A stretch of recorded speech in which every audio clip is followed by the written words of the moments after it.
सांगली येथे दलित समाज विकास परिषद संघटनेच्या नूतन पदाच्या निवडी जाहीर। दलित समाज विकास परिषद महाराष्ट्र राज्य या सामाजिक संघटनेच्या नूतन पदाधिकारी निवड नुकत्याच पार पडल्या। यावेळी सांगली जिल्ह्यातील विविध पदाच्या निवडी सांगली येथे एका बैठकीदरम्यान करण्यात आल्या। यावेळी संघटनेचे संस्थापक राज्याध्यक्ष यवसे पावळे यांनी निवडीचे पत्र दिले। तसेच संघटनेचे ध्येय धोरण व संघटना करत असलेल्या सामाजिक कार्याची माहिती पदाधिकाऱ्यांना दिली। यावेळी सांगली जिल्हाध्यक्षपदी संतोष सदामते यांची निवड करण्यात आली।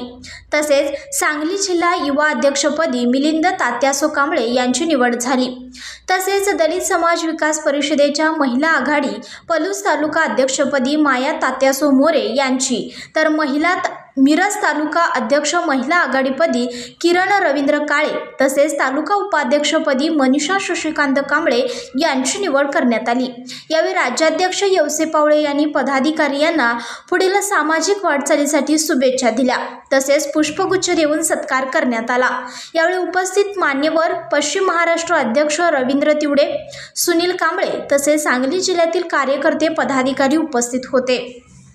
आमच्या चॅनलला लाईक करा, शेअर करा, सबस्क्राईब करायला विसरू नका।